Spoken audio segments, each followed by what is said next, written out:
ठाकुर सुखविंदर सिंह सुक्खू जी, उप मुख्यमंत्री Himachal Pradesh Shri Mukesh Agnihotri ji, parliamentary affairs minister, लोक निर्माण मंत्री जी, चीफ सेक्रेटरी साहब और यहाँ पर मौजूद सभी माननीय विधायकगण और मीडिया के सभी साथीगण, आज माननीय मुख्यमंत्री महोदय ने वर्ष 2025-26 के लिए वित्तीय अनुमान को सदन में प्रस्तुत किया है।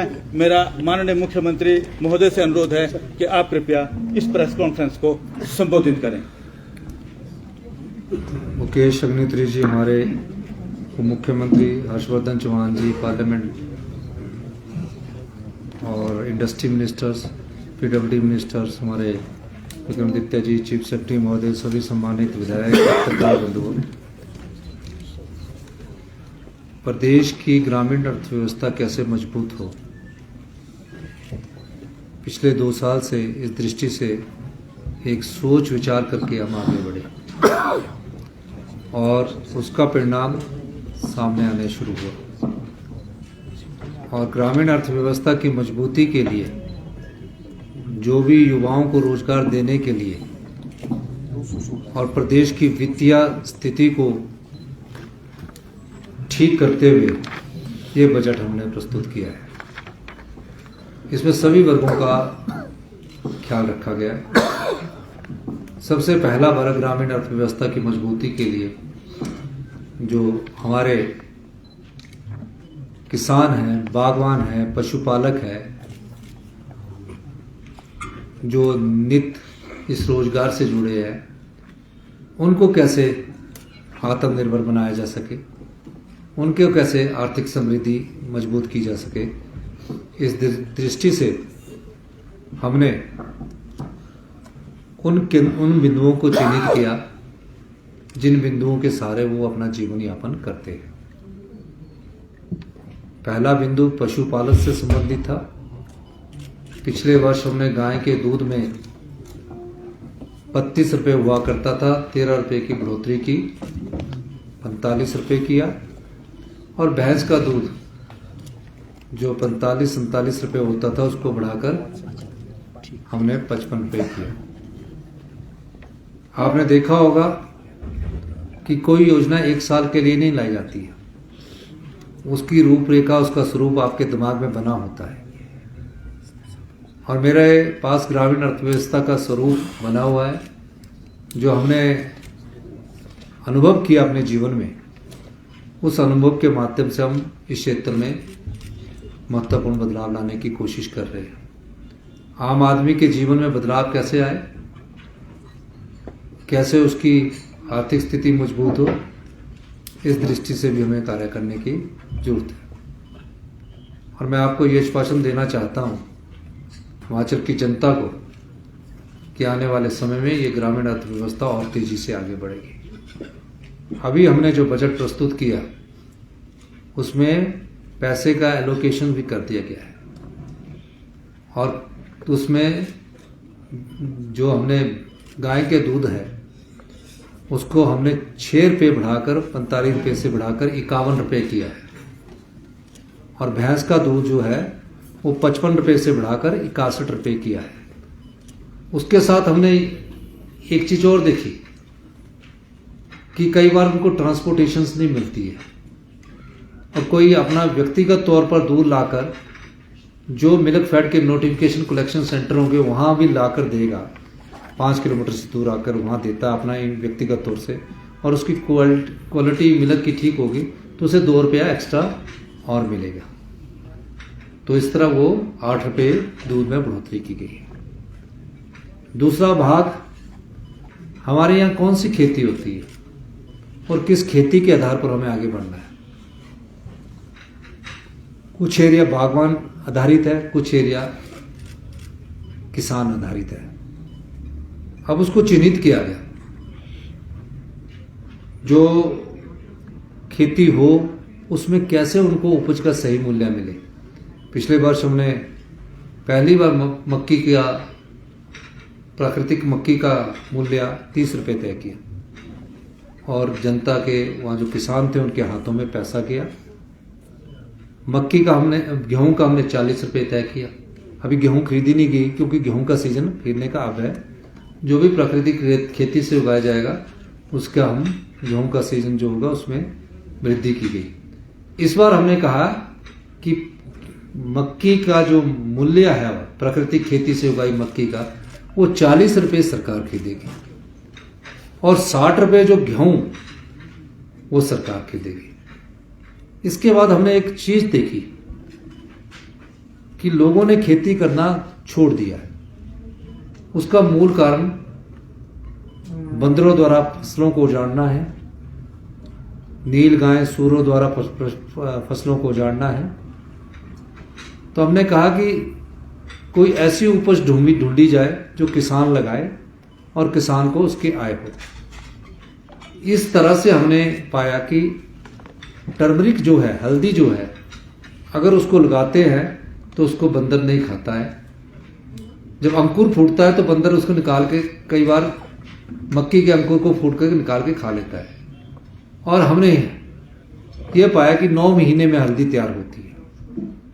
उसे 90 रुपये 90 रुपीस प्रति किलो के हिसाब से हिमाचल प्रदेश की सरकार खरीदेगी। और तकरीबन 9 महीने बाद जब किसी के पास 10 क्विंटल मक्की होगी उसकी जेब में 1 लाख रुपया होगा। उस मक्की के साथ अगर गेहूं भी पैदा करता है, अगर 10 क्विंटल गेहूं होगी तो 60,000 रुपया उसको मिलेगा। और उसके साथ 40 मक्की भी पैदा करता है, 40,000 रुपया भी उसको मिलेगा। तो एक गांव के किसान के पास जो कार्य करेगा तो उसको एक साल में 2 से 2.5 लाख रुपया आराम से आय हो सकती है। हल्दी को उगा के उसको ज्यादा देखभाल नहीं करती पर सरकार खरीदेगी। उसके अलावा इन खेतों को बचाना है हमने। तो आपने देखा कि हमने मुख्यमंत्री संरक्षण योजना लाई है कि नील गाय ना घुस सके तो उसमें जालीदार सोलर ऊर्जा और नकुली तारों का इस्तेमाल के लिए हमने बजट में प्रावधान किया है। 1 साल बाद आप इनकी स्थिति में बदलाव देखोगे।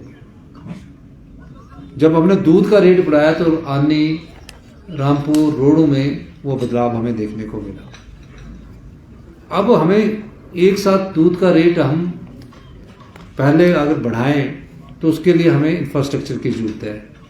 तो इंफ्रास्ट्रक्चर बनाने के लिए भी हमने ढगवार का काम शुरू कर दिया है जो अगले मार्च में बनकर तैयार हो जाएगा। तो इस दृष्टि से खेती को कैसे मजबूत किया जाए और गांव में रहने वाले किसान और आम आदमी जो खेती पर निर्भर है उसकी जेब में कैसे पैसा डाला जाए, ये दृष्टिकोण रखा गया। ऊना में आलू होता है, आलू का उचित मूल्य नहीं मिलता, तो ऊना के आलू को उचित मूल्य देने के लिए हमने वहां प्रोसेसिंग यूनिट लगाया और उस प्रोसेसिंग यूनिट से भी जो आलू भी खरीदने वाला किसान है उसके पर डायरेक्ट हाथ में पैसा जाएगा। बागवानों के लिए भी हमने योजना लेकर आई। बागवानी हमारी एक स्थापित उद्योग है, उसको और कैसे स्ट्रेंथनिंग करना उस दिशा से काम कर रहे हैं। अब जो आलू है, अगर सेब भी लगेगा तो आलू वहां भी लगेगा, किसी खेत के नीचे हो सकता है, हल्दी भी हो सकती है, कुछ भी हो सकता है, मक्की भी होती है। तो इस सब दृष्टिकोण को पहचानते हुए ग्रामीण अर्थव्यवस्था के इस पहलू को हमने बढ़ावा दिया। फिर हमने देखा कि हमारे गांव जो है जंगल भी साथ है।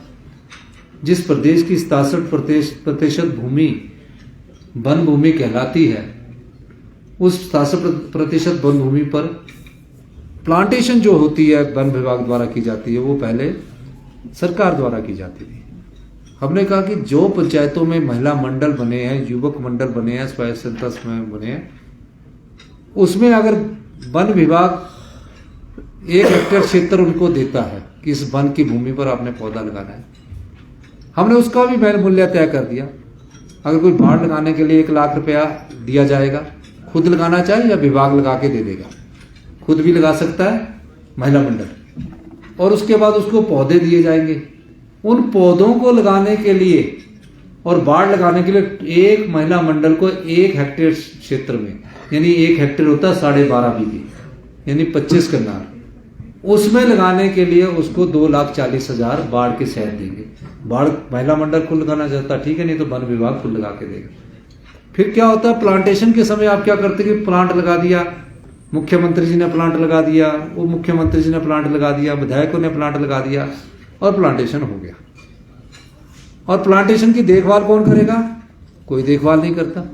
उस प्लांटेशन की देखभाल करने के लिए हमने 1 लाख निश्चित किया और कहा कि अगर 100 पौधे लगते हैं, 100 में से 50 पौधे भी अगर वो जीवित रहते हैं तो उसे 1 लाख मिलेगा। फिर उसकी जड़ें मजबूत अगले साल होगी, फिर 1 लाख मिलेगा। इस तरह 6,40,000 महिला मंडलों को ग्रामीण अर्थव्यवस्था को मजबूत करने के लिए दिया जा रहा है। ये उद्देश्य उसका है। तीसरी बात कि हमारी जो डेयरी इंडस्ट्रीज है वो कैसे बढ़े, उसमें इंफ्रास्ट्रक्चर को खर्च किया जा रहा है। फिर उसके बाद हमने टूरिज्म सेक्टर को देखा।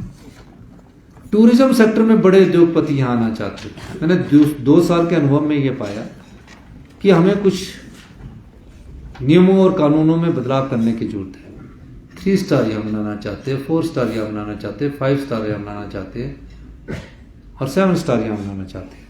तकरीबन 200 होटल जो है वो विभिन्न नियमों और कानून के तहत बदले। हमने कहा कि 200 होटल वाले जो भी अपनी एप्लीकेशन में अप्लाई करेंगे, 1 महीने के भीतर हम उनको परमिशन दे देंगे और अपना कार्य शुरू करें। उसी तरह बड़े हॉस्पिटल्स वाले भी आना चाहते हैं, उनके लिए भी हमने वेलनेस सेंटर के तौर पर हमने टूरिज्म सेक्टर को बढ़ावा देने के लिए आगे किया। जो भी परिस्थितियां हैं, युवाओं को रोजगार कैसे मिले, हमने कहा कि कोई डीजल की बस खरीदना चाहता है, अगर 40 लाख की डीजल की बस है तो उसे 30% सब्सिडी मिलेगी, यानी 12 लाख सब्सिडी मिलेगी। अगर इलेक्ट्रिकल बस खरीदना चाहता है ताकि जो बसों की कमी है तो उसे 40% सब्सिडी मिलेगी, यानी 1 करोड़ में 40 लाख की सब्सिडी हम देने जा रहे हैं। और राजीव गांधी स्टार्टअप योजना का ये फायदा हुआ कि 40 गाड़ियां हमारी डिपार्टमेंट में लग गई। उन युवाओं ने उसको साफ भी रखना, उन युवाओं ने उससे अपनी जीविका कमाना शुरू कर दिया। फिर हमने अपने पर्यावरण को बचाने की दृष्टि से कार्य कर रहे हैं।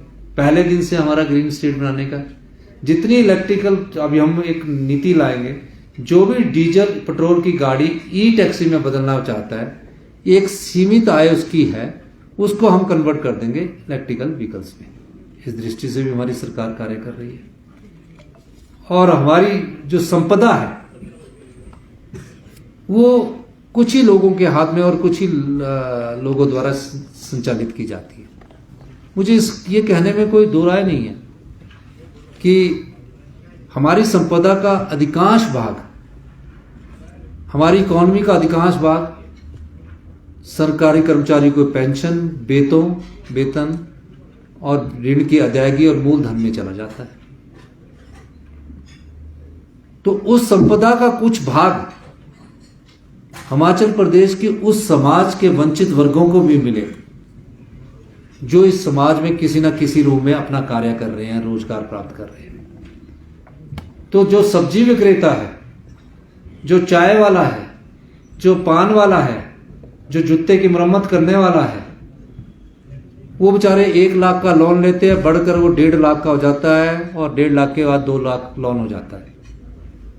हम उसके साथ एक 1 टाइम सेटलमेंट पॉलिसी लाएंगे और उस पॉलिसी के तहत उसके ब्याज को निश्चित किया जाएगा और उस ब्याज को हम सरकार द्वारा वहन करेंगे। मूलधन जो होगा वो अगर पे करने की क्षमता में होगा तो उस दुकानदार, लघु दुकानदारों को देंगे। इसके अलावा किसान है, किसान ने ग्रीन हाउस के लिए लोन ले लिया, उसका बिक रहा है, वो मूलधन देना चाहता है लेकिन ब्याज मूलधन से ज्यादा हो गया है, तो उसमें भी हम 1 टाइम सेटलमेंट पॉलिसी लाएंगे और उनका आने वाले समय में जो ब्याज के साथ हमारी 1 टाइम सेटलमेंट की पॉलिसी बनेगी उनको माफ किया जाएगा। इस दृष्टि से भी हमारी सरकार ने समाज के उस वंचित वर्ग का ख्याल रखा है, जो वंचित वर्ग, समाज के उस वंचित वर्ग कई सालों से उपेक्षित महसूस कर रहा है। उसके अलावा घरों में काम करने वाले डोमेस्टिक सर्वेंट्स होती है, लेडीज होती है, बेचारे घर में काम करती है, अपने बच्चों का पालन पोषण करती है, उनके बच्चे पढ़ रहे हैं, उनको हमने कहा कि उनके पास आय सीमा की कोई पात्रता नहीं होगी। उन महिलाओं की अगर 1 बेटी है, 2 बेटी है, हमारी सरकार इंदिरा गांधी प्यारी सुख निधि के तहत उन बेटियों को 1500 रुपया हर महीना देना 1 जून से शुरू कर देंगे।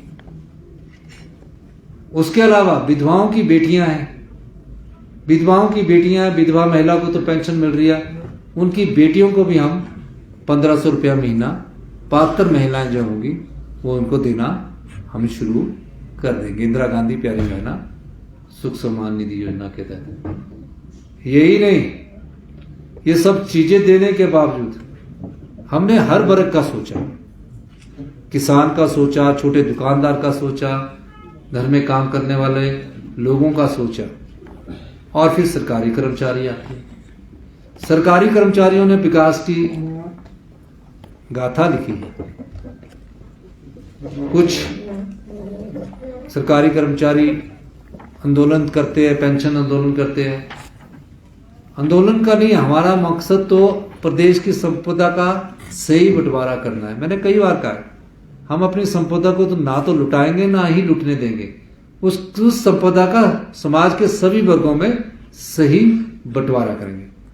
इस दृष्टि से हमने जो 70 साल से ऊपर के पेंशनधारी है उनकी इस साल सारे जो एरियर है उसको देने की हमने घोषणा की। इसके साथ क्लास 3, क्लास 4, क्लास 1 का भी चरणबद्ध तरीके से एरियर देने की हमने घोषणा की।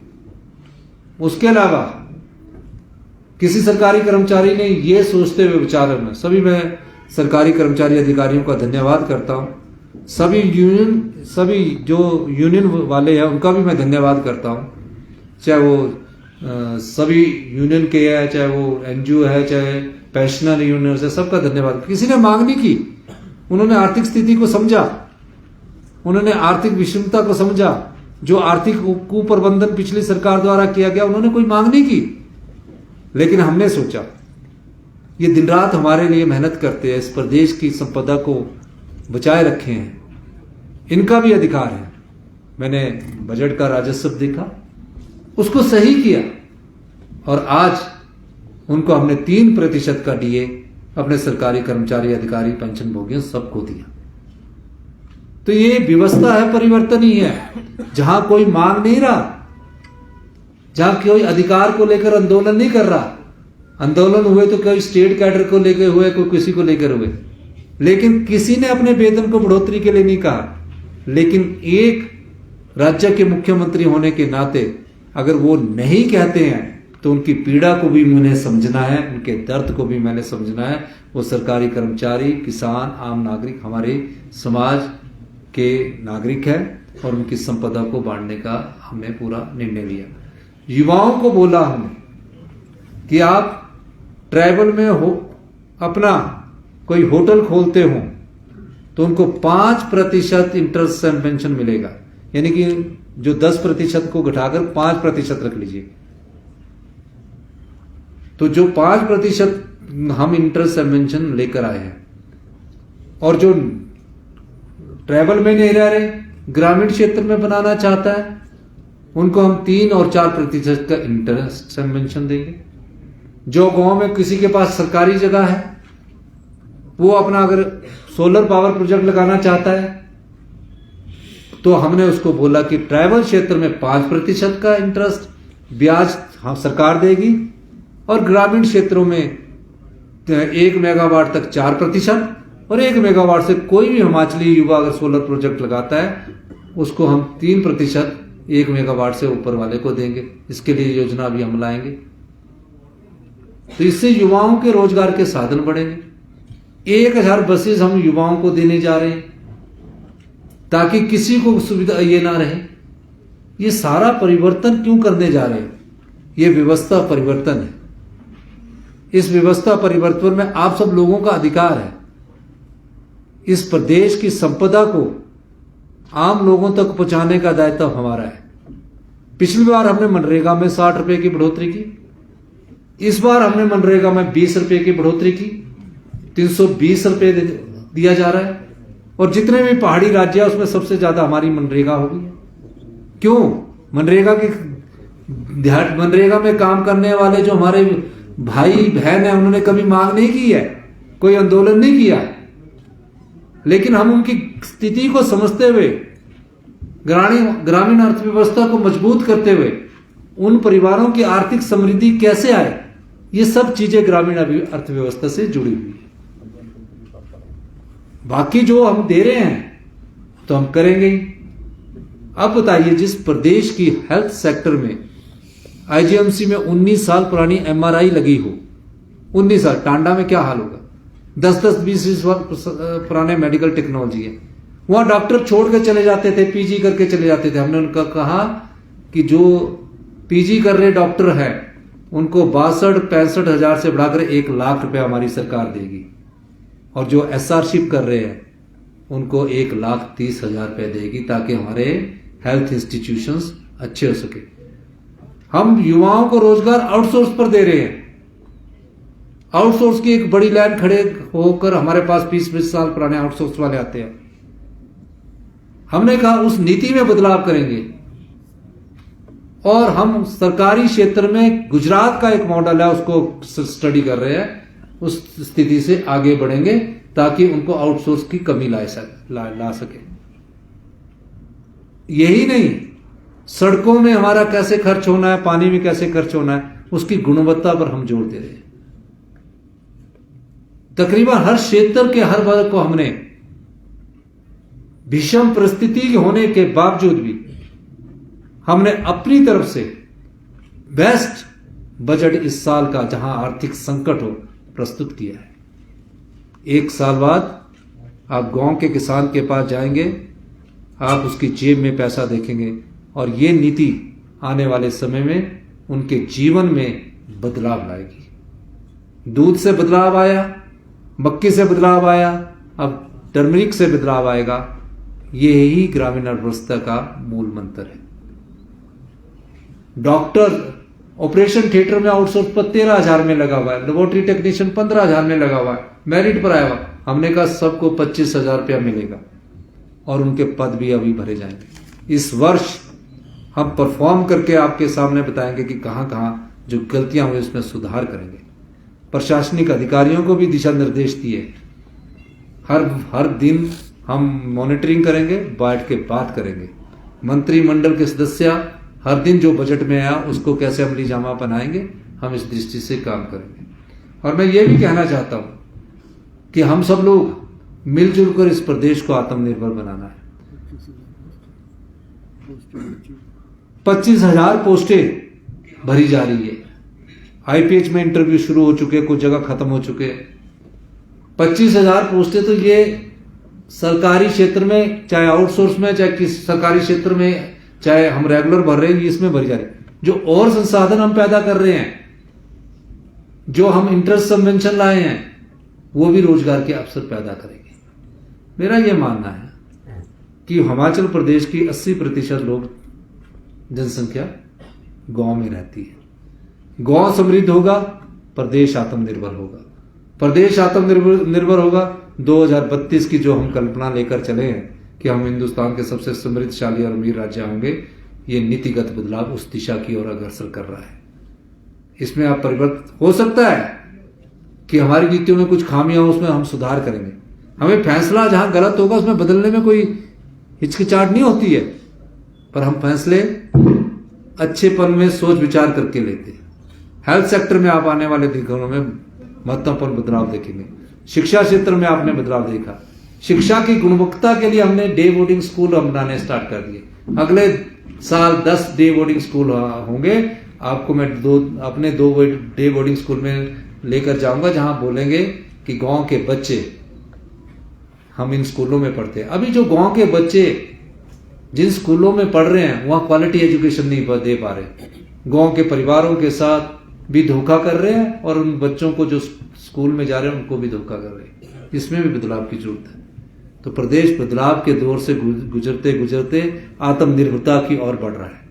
यही व्यवस्था परिवर्तन होता है जब आर्थिक तंगी के बाद सभी वर्गों को कुछ ना कुछ मिला हो, और उसका मूल मंत्र ये होता है नीतिगत बदलाव, नियम में बदलाव, कानून में बदलाव, भ्रष्टाचार के चोर दरवाजे बंद करके जनता का पैसा, जनता की संपदा को जनता में बांटना है।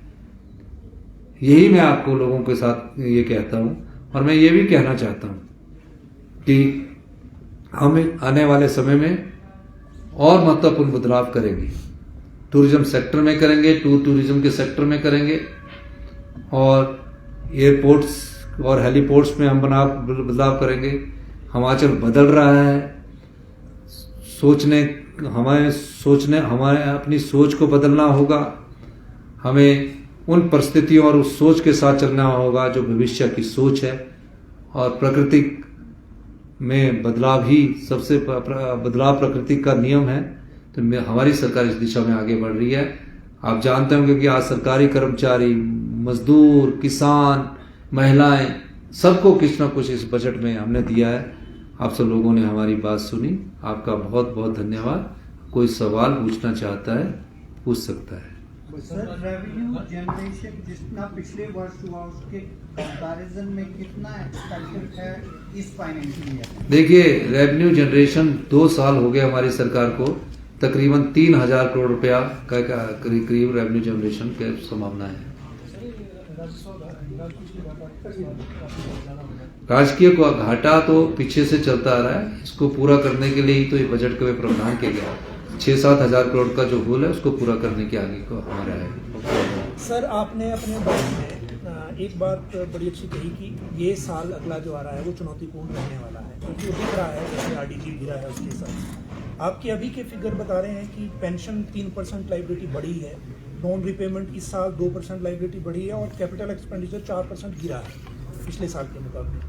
तो इसमें एक ट्रिकी सवाल ये है कि अगला जो फाइनेंशियल ईयर है उसमें आपके पास चीफ सेक्रेटरी भी ऐसे होंगे जिनके पास फाइनेंस का अनुभव नहीं होगा। ये चीज़ थोड़ी समझने वाली है, क्योंकि जो ट्रेजरी की बैलेंस है, और आपको खुद इस साल अनुभव हो गया होगा जो लास्ट के। नहीं, मैंने ट्रेजरी को भी डील किया, चीफ सेक्रेटरी साहब जानते हैं, तो आप चिंता ना करिए। अगले फाइनेंशियल ईयर में सर, क्योंकि फाइनेंस सेक्रेटरी को एक सपोर्ट तो रहता ही है अगर आगे लोग। मैं आपकी बात का जवाब दे देता हूँ, आप क्यों कंफ्यूजन हो रही है? आप जो पूछना चाहते हो उसी को बता रहा हूँ। मैं फाइनेंस मिनिस्टर भी हूँ, और फाइनेंस मिनिस्टर होने के बाद जो सुधार हुए फाइनेंस मिनिस्टर के द्वारा इंगित किए जाते हैं, चर्चा होती है कैसे आगे बढ़ना है, उस चीजों को सबका समाधान रखा है। आपको एक और चीज बता दूं कि आने वाले समय में और स्पीड अप काम होंगे। कैपिटल एक्सपेंडिचर अभी 31 मार्च को खत्म होना है, इसमें अभी आंकलन किया गया है कितना कम रह सकता है, लेकिन हमें को लगता है कि पिछले वर्ष की तुलना में और पिछले वर्ष की तुलना में हमारा कैपिटल एक्सपेंडिचर ज्यादा हो रहा है, अभी और तेज होगा। नीतिगत बदलाव हो रहे हैं, और जो फाइनेंस है इसमें कोई दो राय नहीं जो आप कह रहे हैं कि हमारी स्थिति ठीक नहीं। हमें तो अगली जो चुनौती है उसके लिए हमने परिवर्तन किया है, और मैं चाहूंगा कि आप हमारे परिवर्तन के साथ देखें कि हम कहां से रेवेन्यू जनरेट कर रहे हैं। अभी आने वाले समय में वही कहा कि जो गैप है इसको भरने के लिए हमारे कई नीतिगत नियम और कानून में बदलाव होगा, और हमारे पास रेवेन्यू आएगा। और यूपीएस में जो आपने बात कही सर, एक यूपीएस नहीं कही बनी है, नहीं, जो कि केंद्र से या कहीं से भी मतलब दबाव है कि एनपीएस वो राजनीतिक तौर पर चर्चा विचार विमर्श के बाद आगे देखा जाता है। इसलिए आप सब लोगों को और किसी ने पूछना है? सर, आपने 29,000 करोड़ का जो आपने इसमें लोन बताया है, जबकि 29,000 करोड़ के 2 सालों में जो सरकार ने लोन लिया है, और एक साल में आप 6,561 करोड़ अकाउंट करोड़ पे दे सकते हैं, तो बाकी जो 8,000 करोड़ का जो ये गैप है सर, ये कैसे पूरा किया जाए? नहीं, आप समझे, पिछला जो वर्ष था उसमें हमें 6,531 करोड़ रुपया लोन लिया है, उसमें हमारी कैपिंग होती है आरबीआई द्वारा, उससे ज्यादा हमको नहीं मिल पाया, उससे पहले हमारे को ज्यादा मिला। इस साल की अभी लोन की लिमिट आएगी तो पता लगेगा।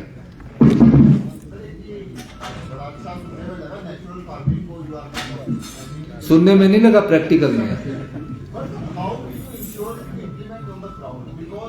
तो यही तो मैं कह रहा हूं कि आप लोगों को पता करना है कि जहां हमने पिछले साल प्राकृतिक खेती में मक्की खरीदने का रेट 30 रुपए किया था, 3,000 मीट्रिक मुझे याद नहीं है वो खरीदी, और उसके नाम से अब गेहूं भी खरीदेंगे। तो ये प्रोक्योर का जो है हमारा मार्केटिंग बोर्ड है। मैं बताता हूँ पैरामीटर्स क्या बोल रहे हैं। वो सर्टिफाइड होगी, आपने बजट में इसमें लिखा, हाँ वो सर्टिफाइड होगी। आपकी बात सही है कि आप प्रकृति को कैसे करोगे, तो उस चीज का सर्टिफिकेशन होगा। जैसे मक्की का सर्टिफिकेशन हुआ, टर्मरिक का सर्टिफिकेशन होगा, गेहूं का सर्टिफिकेशन होगा, तो ये रेट, क्योंकि हम प्रकृति में हिमाचल प्रदेश को नंबर 1 स्टेट बनाना चाहते हैं यहाँ की भौगोलिक, डेमोग्राफिक और प्राकृतिक चीज जलवायु के हिसाब से, तो ये प्राकृतिक में सर्टिफाइड होगा और अगले वर्ष से ये खिलना शुरू हो जाएगा। धन्यवाद। हो गया